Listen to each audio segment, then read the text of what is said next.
नमस्कार, स्वागत है आपका प्रदेश के नंबर 1 और सबसे भरोसेमंद news channel India news Haryana में। और मैं हूं आपके साथ सचिन दुबे। मेट्रो न्यूज के इस खास प्रोग्राम में हम बात करेंगे साइबर सिटी गुरुग्राम से जुड़ी तमाम बड़ी खबरों के बारे में। जी हां, औद्योगिक नगरी गुरुग्राम की गतिविधि पर हर बड़ी खबर पर हमारी नजर है, तो बने रहिए हमारे साथ।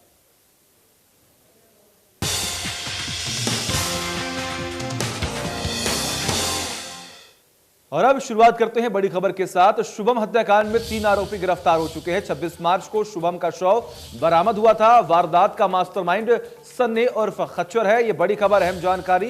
रंजिश के चलते 22 साल के शुभम की हत्या हुई थी। तीनों आरोपियों को गुरुग्राम से फिलहाल पुलिस ने गिरफ्तार कर लिया है। तो वारदात का मास्टरमाइंड सन्नी उर्फ खच्चर है और रंजिश के चलते 22 साल के शुभम की हत्या हुई थी। हालांकि गुरुग्राम पुलिस ने सख्ती से कार्रवाई करते हुए तीनों आरोपियों को गिरफ्तार कर लिया है गुरुग्राम से और फिलहाल उन्हें जेल भेजने की पूरी कोशिश की जा रही है। यह बड़ी खबर। शुभम हत्याकांड में 3 आरोपी गिरफ्तार हो चुके हैं। आरोपी आपको यह भी जानकारी दे कि पुरानी किसी रंजिश को लेकर यह पूरा मामला जो है वो प्रकाश में आया। 26 को शव बरामद किया गया था। वारदात का मास्टरमाइंड सन्नी उर्फ खच्चर है। यह बड़ी खबर।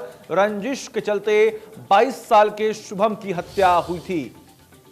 3 आरोपियों को गुरुग्राम से गिरफ्तार कर लिया गया है। तस्वीरें आपके सामने हैं। ये बड़ी खबर, अहम जानकारी आपकी टीवी स्क्रीन पर। शुभम हत्याकांड में 3 आरोपी गिरफ्तार हो चुके हैं। गुरुग्राम पुलिस ने यह बड़ी सफलता हासिल की है और गुरुग्राम से ही इन तीनों आरोपियों को गिरफ्तार कर लिया गया है।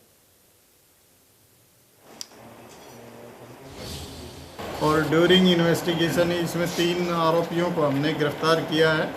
उन्होंने काफ़ी आलम यार यूनिट के इंस्पेक्टर जोगिंदर सिंह के नेतृत्व में टीम ने बढ़िया काम करते हुए इनको अपनी सूझबूझ से गिरफ्तार किया। इन तीनों आरोपियों के नाम सन्नी उर्फ खचरा, अंकुर उर्फ नोना और अखिल उर्फ अक्की है। ये 2 गुड़गांव के और एक रेवाड़ी डिस्ट्रिक्ट का रहने वाला है। और जब इनसे इसके बारे में पूछताछ की गई तो इन्होंने बताया कि उस दिन हमने साथ बैठ के शराब पी और उसके बाद हम I-20 गाड़ी में वहाँ जा रहे थे तो रास्ते में ये पेशाब करने के लिए उतरा तो हमने गोली मार के और इसकी हत्या कर दी।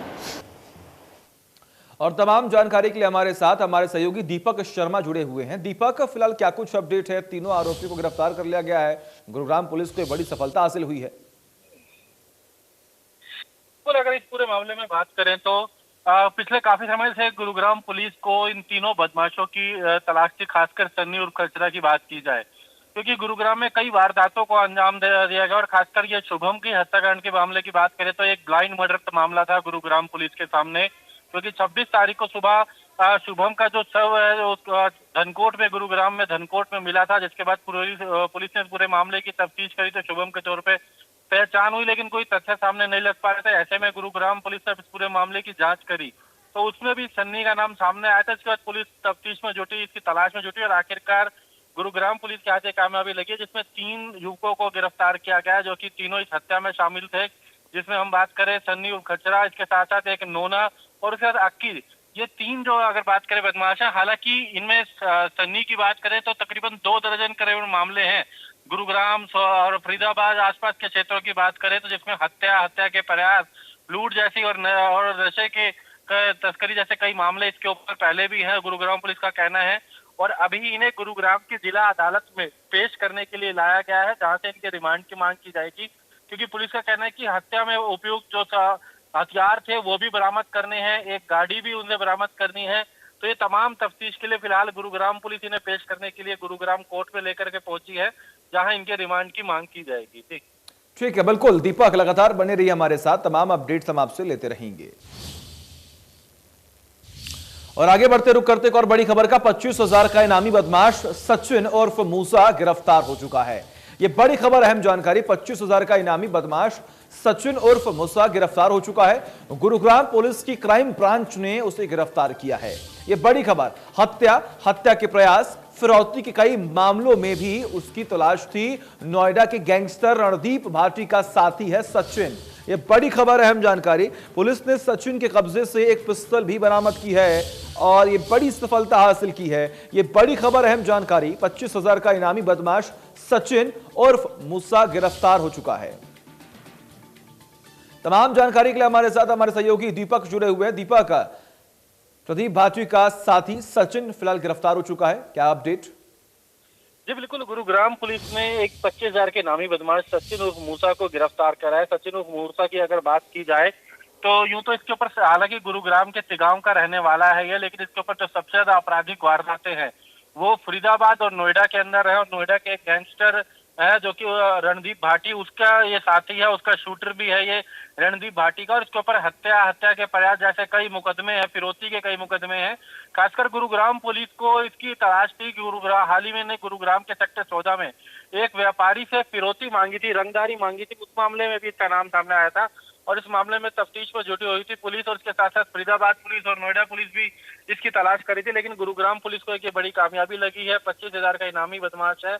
अगर बात करें सचिन और मूसा, जिसको गुरुग्राम पुलिस ने गिरफ्तार करा है, हालांकि इससे सबसे अधिक जो मामले, तकरीबन 7 मामले हत्या और लूट जैसे मामले, फिरौती के मामले फरीदाबाद में दर्ज है। इसी के साथ साथ गुरुग्राम में भी अगर बात करें तो 2 मुकदमे फरीदाबाद गुरुग्राम में भी दर्ज है। इसके साथ साथ नोएडा में भी कई मामले दर्ज होने की बात जो है बताई गई है, लेकिन फिलहाल पुलिस का कहना है कि अभी तफ्तीश की जाएगी, क्योंकि ये आपराधिक मामला था और काफी लंबे समय से फरार था। 25,000 का इनाम भी फरीदाबाद पुलिस द्वारा रखा गया था, लेकिन गुरुग्राम में कई वारदातें होने के कारण, खासकर व्यापारी से फिरौती की भी एक वारदात थी, जिसके चलते पुलिस इसकी तलाश कर रही थी। जी ठीक है, बिल्कुल दीपक का बहुत बहुत शुक्रिया आपका तमाम जानकारी के लिए। लगातार नजर आप बनाए रखिए, तमाम अपडेट्स हम आपसे लेते रहेंगे।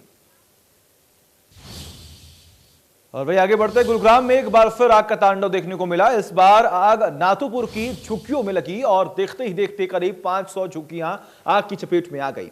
बताया जा रहा है कि शॉर्ट सर्किट की वजह से आग लगी थी और आग की चपेट में झुग्गियों में रखे सिलेंडर तक भी पहुंच गई, जिसकी वजह से यह ब्लास्ट हुआ और आग ने विकराल रूप ले लिया। सुबह तक दमकल विभाग ने आग पर काबू पा लिया, लेकिन तब तक कई झुग्गियां मिट्टी में मिल चुकी थी। मैं जाऊं उसके पास जाऊं। तो ये 2 तस्वीरें हम आपको दिखा रहे हैं। रात को लगी आग और करीब 500 झुग्गियां जल गईं, राख हो गई, जमींदोज हो गई। तस्वीर आपके सामने है। हालांकि कड़ी मशक्कत के बाद जब रात से ही पूरी मशक्कत की जा रही थी, सुबह तक आग पर काबू पाया जा सका, लेकिन तब तक सारी झुग्गियां जलकर राख हो चुकी थी। देश और प्रदेश में कोरोना के केस लगातार बढ़ते ही जा रहे हैं। जहां प्रदेश में कोरोना मरीजों का आंकड़ा 2,94,000 के पार पहुंच चुका, वहीं गुरुग्राम कोरोना केस के मामले में टॉप पर है। जिले में 24 घंटे में 389 कोरोना के केस आए हैं सामने, जहां पर एक मरीज की मौत भी हुई है। जिले में कोरोना के कुल केस 63,806 हैं, तो वहीं एक्टिव केस 2,282 हो गए हैं। जिले में कोरोना की रफ्तार लगातार बढ़ रही है। प्रशासन रोकथाम और वैक्सीनेशन को लेकर तमाम दावे कर रहा है। ताजा आंकड़ों के मुताबिक 61,158 मरीज से कोरोना से रिकवर हो चुके हैं, वहीं 366 मरीजों की मौत भी हो चुकी है। तो पिछले 3 दिनों में क्या कुछ अपडेट है, इसकी जानकारी हम आपको दे रहे हैं। 24 घंटे में कोरोना से एक मरीज की जान चली गई है। अब तक जिले में 367 मरीजों की जान जो है वो यहां पर देखने को मिली। लगातार संक्रमितों की संख्या में बढ़ोतरी हो रही है और जिले में अभी भी 2,282 एक्टिव केसेस यहां पर देखने को मिल रहे हैं। गुरुग्राम में 61,000 से ज्यादा मरीज रिकवर भी हो चुके हैं। गुरुग्राम में 7 लाख से ज्यादा कोरोना टेस्टिंग भी अभी तक हो चुकी है।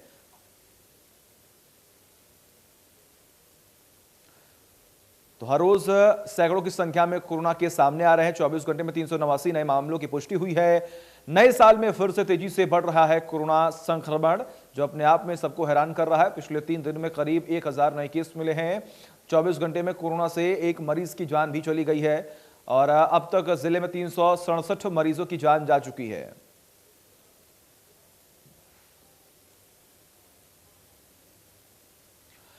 और गुरुग्राम के मेदांता में भर्ती विधायक रामकुमार गौतम की कोरोना रिपोर्ट पॉजिटिव आई है, जिसके बाद उनके चाहने वालों की चिंता बढ़ गई है। बता दें कि जेजेपी के नेता और नारनौल से विधायक रामकुमार गौतम को सांस लेने में तकलीफ की शिकायत थी, जिसके बाद उन्हें मेदांता में भर्ती करा दिया गया और अब उनकी रिपोर्ट भी पॉजिटिव आई है। उन्हें कोरोना वार्ड में रखा गया था, लेकिन बाद में आईसीयू में शिफ्ट करना पड़ा। डॉक्टर सुशीला कटारिया की देखरेख में रामकुमार गौतम का इलाज चल रहा है।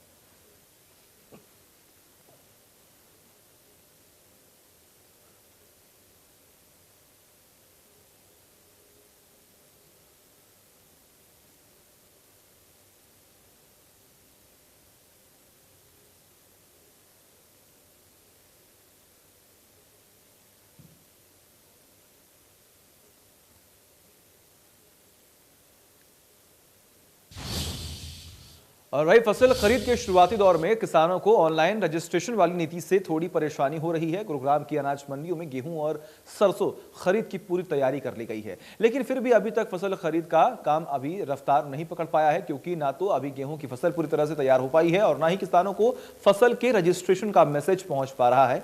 रिपोर्ट देखिए। प्रदेश भर में इस वक्त गेहूं और सरसों की खरीद चल रही है। फसल खरीद के दूसरे दिन फर्रुखनगर अनाज मंडी में केवल 32 किसान ही पहुंच पाए। फर्रुखपुर अनाज मंडी में गेहूं की खरीद के लिए 3694 किसान अभी तक मेरी फसल मेरा ब्यौरा पर रजिस्ट्रेशन करवा चुके हैं, जबकि सरसों की खरीद को लेकर 4657 किसानों ने रजिस्ट्रेशन करवाया है। ऐसे में 15 मई तक मेरी फसल मेरा ब्यौरा पोर्टल के माध्यम से किसानों की फसल खरीदी जाएगी। हालांकि काफी हद तक किसान सरकार की ऑनलाइन नीति से खफा नजर आ रहे हैं। लिए गेहूं लेकर आया मैं, व्यवस्था बिल्कुल चौपट है जी। हम तो परेशान ही सरकार से, पता नहीं किस हम परेशान है। हमारा अनाज काफी दिन कटा पड़ा है और अब भी कभी नाम ना आया, कभी कुछ ना आया, कभी परेशान है। वो लेके आए हैं सब हमें 120 क्विंटल 3 ट्रैक्टरों में। क्या जा रहा है सरकार ने, तो ऐसा जमींदार को बेवकूफ़ बना रखा है जी। बिल्कुल रजिस्ट्रेशन कराओ, फिर रजिस्ट्रेशन होने के बावजूद भी फिर भी नहीं बिक पाता है टाइम से। अब एक बार खेतों से निकालो, फिर घर में डालो, फिर दोबारा भराई करो। लेबर कहीं होती नहीं है जी, मशीन इतनी अवेलेबल नहीं है कोई भी।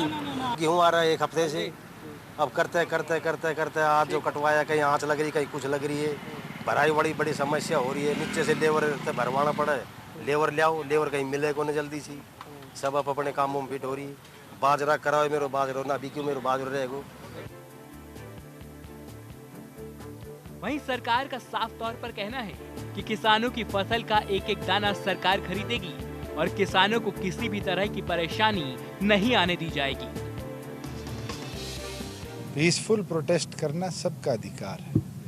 कॉन्फ्रंट्रेशन हम नहीं चाहते। हमारा लक्ष्य है किसान को उसकी फसल का उचित दाम तय समय पे दिया जाए, वो भी उसके खाते में। और पहली बार है कि हमारे इस निर्णय की वजह से जो सरसों एमएसपी से 300-400 रुपये 4600 से नीचे बिकती थी, पहली बार ऐसा सामने आया कि एक दाना भी सरकारी खरीद के लिए किसान नहीं ला रहा, क्योंकि आज मार्केट रेट डायरेक्ट सेलिंग का 5200-5300, कई जगह तो 5400 तक टच करा है। हमारे पास लगभग 13 मंडियों के अंदर गेहूं का आह्वान आया। बाकायदा एक एक फार्मर की गेहूं को सरकार ने जैसे जैसे उसका नंबर आया खरीदा। ताई अगर कोई अधिकारी प्रोक्योरमेंट प्रोसेस में बरतेगा तो उसके खिलाफ सख्त से सख्त कार्रवाई हम करेंगे। हमारी प्राथमिकता है कि जो रजिस्टर्ड फार्मर है उसको जिस दिन बुलाया गया, अगर वो अपनी फसल लेकर आता है तो उसको तुरंत खरीदा जाए। और इसके लिए हमने ऑप्शन भी दिया है कि 50% सरकार बुलाएगी किसानों को, 20% किसान जिनकी फसल पक चुकी है और वो चाहते हैं कि उनकी डेटेड अराइवल से पहले सरकार उनकी खरीदे, वो अपने आप को रजिस्टर करा सकते हैं। 24 आवर्स में उनको भी टोकन दिया जाएगा। दरअसल दक्षिण हरियाणा में सबसे ज्यादा सरसों की फसल की खरीद होती है, जिसमें गुरुग्राम की सोहना, पटौदी और फर्रुखनगर मंडियों में फसल की खरीद शुरू हो चुकी है। शुरुआती चरण में किसानों को थोड़ी परेशानी जरूर हो रही है, लेकिन सरकार का दावा है कि आने वाले वक्त में सभी व्यवस्थाएं दुरुस्त कर ली जाएंगी और किसानों को किसी भी तरह की परेशानी नहीं होने देंगे। गुरुग्राम से दीपक शर्मा, इंडिया न्यूज हरियाणा। और वही गुरुग्राम के कोलफोर्स रोड पर सेंट्रल प्लाजा मॉल पर बड़ी कार्रवाई करते हुए एनफोर्समेंट डिपार्टमेंट ने आधा दर्जन से ज्यादा शोरूम और रेस्टोरेंट सील किए। गुरुग्राम के एनफोर्समेंट डिपार्टमेंट के डीटीपी और आरएस बाट एनफोर्समेंट डिपार्टमेंट की टीम के साथ पहुंचे, जहां मॉल के पी ऑक्यूपेशन सर्टिफिकेट की जांच की गई तो सर्टिफिकेट अवैध पाया गया, जिसके बाद डीटीपी आरएस बाट ने तुरंत इस मामले पर संज्ञान लेते हुए अवैध तरीके से बनाए गए शोरूम और रेस्टोरेंट को सील कर दिया। डीटीपी आरएस बाट के मुताबिक पहले भी इस मॉल में कुछ दुकानें सील की गई थी, लेकिन कुछ लोगों की तरफ से उसे डीसील कर दिया गया था, जिसके बाद अब इन शोरूम को सील कर दिया गया है और इन पर कानूनी कार्रवाई अब की जाएगी। मॉल में हमारे पास पहले भी काफ़ी कंप्लेंट्स आई थी। जो मेज़नाइन फ्लोर्स लोगों ने बनाए थे वो इलीगल है, कुछ सील की गई थी लेकिन लोगों ने डीसील भी की थी, और उसके बाद हमने आज सारी दोबारा जो भी मेज़नाइन फ्लोर को यूज़ कर रहा था उन सबको सील किया गया, और ना ही इसका मॉल का ओवरऑल ऑक्यूपेशन सर्टिफिकेट कोई लीगलाइज्ड है। सो इसके ऊपर तभी कार्रवाई होएगी जब ये कोई रिप्रेजेंटेशन को फाइनली कॉम्प्रिहेंसिवली एग्जामिन। सरकार और बिजली विभाग लोगों से वक्त वक्त पर बिजली बिल भरने की अपील करता है। आम लोग बिजली बिल को लेकर कोई परेशानियों का सामना भी उन्हें करना पड़ता है। सुहाना में बिजली विभाग की करीब 2.5 करोड़ रुपए बकाया है। सुहाना अर्बन में सरकारी विभागों पर 1.5 करोड़ से ज्यादा का बिल बकाया है, जिसके लिए बिजली विभाग लगातार तमाम विभागों को नोटिस दे चुका है। इन विभागों में स्वास्थ्य विभाग, पब्लिक हेल्थ और शिक्षा विभाग शामिल है। बिजली बिल का भुगतान नहीं किया जाता है तो जल्द ही इन विभागों पर कार्रवाई की जाएगी। वहीं दूसरी तरफ विभाग ने आम लोगों के लिए 20,000 रुपए से ज्यादा के बिल पर कनेक्शन काटने के आदेश भी दिए हैं, लेकिन सरकारी विभागों पर लाखों रुपए बकाया होने के बाद भी उनके कनेक्शन को लेकर अब तक कोई भी कार्रवाई नहीं हुई है। सरकारी विभागों में पब्लिक हेल्थ पे लगभग 1 करोड़ 10 लाख रुपए जी, और हॉस्पिटल, सिविल हॉस्पिटल पे 12 लाख रुपए, और अपना जो एजुकेशन विभाग है उस पर 11 लाख लगभग बताएं। तो सर विभाग क्या कार्रवाई कर रहा है इनको लेकर? कोई वहाँ से विभाग में नोटिस दिए हैं, लगातार परस्यू कर रहा है उनसे। और इसी के साथ फिलहाल खबरों में बस इतना ही। देखते रहिए इंडिया न्यूज। नमस्कार।